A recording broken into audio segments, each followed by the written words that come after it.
ఇవాళ మీడియాలో వచ్చిన మరొక కథనాలం అది రేషన్ కార్డులకు సంబంధించింది. గడిచిన కొద్ది రోజులుగా ఆ రేషన్ కార్డుల సంగతి ఏమిటి అనే ఒక చర్చ ఉంది. రేషన్ కార్డులకు మిగతా వాటికి లేనంత ప్రయారిటీ ఒకటి ఆస్తుల బదలాయింపుకున్నది, రెండోది రేషన్ కార్డుకే ఉన్నది. ఎందుకంటే బ్యాంకు రుణాలకు సంబంధించింది 1,00,000 2,00,000 ఉంటే ఒకసారి అయిపోతుంది. కానీ రేషన్ కార్డు అనేది అత్యంత కీలకమైంది మన దగ్గర. ఎందువల్ల కీలకమైంది? ఆరోగ్యశ్రీ ఉంది కాబట్టి 10 లక్షల వరకు వైద్యాన్ని తీసుకోవచ్చు ప్రభుత్వం నుంచి. అది కూడా నాణ్యమైన వైద్యాన్ని తీసుకోవచ్చు. అందువల్ల రేషన్ కార్డు ఏమున్నా లేకున్నా సరే ముందు రేషన్ కార్డు, తర్వాత ఇల్లు, ఈ రెండు ప్రాధాన్యత అంశాలు మన ప్రభుత్వంలో ఉన్నాయి. ఈ నెల 28వ తారీఖు నుంచి రేషన్ కార్డుల దరఖాస్తుల స్వీకరణ ఉంటుందనే ఒక అంశం ప్రభుత్వ అధికార వర్గాల్లో ఉన్నది. ఇది గ్రామ సభల ద్వారా, పట్టణాల్లో అయితే బస్తీ సభల ద్వారా రేషన్ కార్డులను ఆ దరఖాస్తులను తీసుకోబోతున్నారు. ఇది ఈ సేవ ద్వారా అప్లై చేసుకుంటే గ్రామ సభలో వాళ్ళు ఎంపిక చేస్తారు. మొత్తము మన రాష్ట్రంలో సుమారుగా 90 లక్షల కార్డులు ఉన్నాయి. ఈ 90 లక్షల కార్డులలో 54-55 లక్షల వరకు ఆహార భద్రత కార్డులు ఉన్నాయి. ఈ రేషన్ కార్డుల మొత్తంలో 2.5 కోట్లకు పైబడి ఆ కార్డుల్లో పేర్లు ఉన్నాయి. 2023 నవంబరు నెల ఎన్నికల ముందు నాటికి 11 లక్షల మంది రేషన్ కార్డు కోసం దరఖాస్తు చేసుకున్నారు. తెలంగాణ వచ్చిన తర్వాత 6.5 లక్షల రేషన్ కార్డులు కొత్తగా తెలంగాణ ప్రభుత్వం ఇచ్చింది.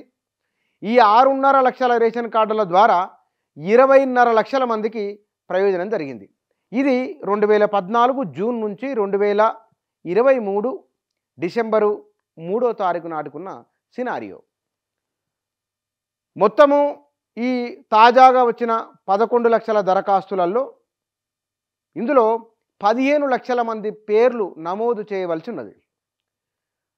పిల్లల పేర్లు నమోదు చేయాలని, కుటుంబ సభ్యుల పేర్లు నమోదు చేయాలని, మార్పులు చేర్పులకు సంబంధించిన దరఖాస్తులు కూడా ఉన్నాయి. తాజాగా రేవంత్ రెడ్డి ముఖ్యమంత్రి అయిన తర్వాత వాళ్ళు ప్రజావాణి ద్వారా ఒక ప్రయత్నం చేస్తున్నారు. అందులో రేషన్ కార్డులకు సంబంధించిన అంశాలు చాలా ఎక్కువగా వస్తున్నాయి. మరికొన్ని అంశాలు ఉన్నాయి. ఈ రేషన్ కార్డుల విషయంలో పేదలను గుర్తించడం ఎలా, రాజకీయ ప్రమేయం లేకుండా పార్టీలకు అతీతంగా అర్హులైన లబ్ధిదారుల ప్రతి ఒక్కరికి కూడా రేషన్ కార్డు అందించాలనే ఆలోచన ఈ ప్రభుత్వం చేస్తున్నది. దీనికి సంబంధించిన చర్చలు కూడా జరుగుతున్నాయి. వాస్తవానికి ఈ నెల 21వ తారీఖు నాడే ముఖ్యమంత్రి కలెక్టర్లతో సమావేశం నిర్వహించవలసి ఉన్నది. డిసెంబరు 24వ తారీఖు నాడు అన్ని జిల్లాల కలెక్టర్లతో ముఖ్యమంత్రి సమీక్ష సమావేశం ఉన్నది. అది పౌర సరఫరాలు, రెవెన్యూ, ఆర్థికం అన్ని అంశాలకు సంబంధించిన సమగ్ర సమాచారాన్ని తీసుకుని రావాలని అధికార యంత్రాంగాన్ని అప్రమత్తం చేసిన ప్రభుత్వం. ఈ అన్ని అంశాలు కూడా అందులో చర్చించే అవకాశం ఉన్నది. ఈ రేషన్ కార్డుల ప్రక్రియకు ప్రత్యేక అధికార యంత్రాంగము, నోడల్ అధికారి కూడా నియమించినట్టు తెలుస్తున్నది.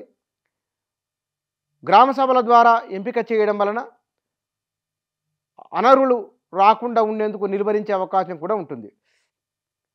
కాబట్టి ప్రభుత్వము 28వ తారీఖు నుంచి వాస్తవం రేషన్ కార్డుల ప్రక్రియ కూడా నిరంతరం జరిగేదే.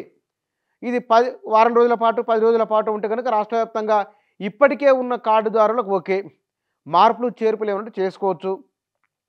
కొత్తగా దరఖాస్తు చేసుకున్న వారిని గ్రామ సభల ద్వారా గుర్తించడము, వారి దాంట్లో ఉన్న కొత్తగా పేర్లు నమోదు చేయడము, చనిపోయిన వాళ్ళు ఉంటే తీసేయడము, ఈ ప్రక్రియ రెగ్యులర్ జరిగేదే. కాబట్టి మార్పులు చేర్పులు ఇవన్నీ కూడా డిసెంబర్ 28వ తారీఖు నాడు ఆన్లైన్లోను దరఖాస్తులు, గ్రామ సభల ద్వారా అర్హుల ఎంపిక ఉండబోతున్నది. దీనికి సంబంధించి రేషన్ కార్డులకు సంబంధించి గడిచిన వారం 10 రోజుల నుంచి కూడా సోషల్ మీడియాలోను ప్రభుత్వ వర్గాల్లోనూ చర్చ జరుగుతూ ఉన్నది. రేషన్ కార్డులకు సంబంధించింది అయితే సమాచారం ఇది. అయితే ఇందులో వాస్తవానికి డిసెంబర్ 28 నుంచి జనవరి 15వ తారీఖు నాటికల్లా రేషన్ కార్డుల దరఖాస్తులు, బహుశా లబ్ధిదారుల ఎంపిక కూడా జనవరి చివరి నాటికల్లా పూర్తయ్యే అవకాశం కనిపిస్తూ ఉన్నది. ఇది రేషన్ కార్డులకు సంబంధించిన అంశం.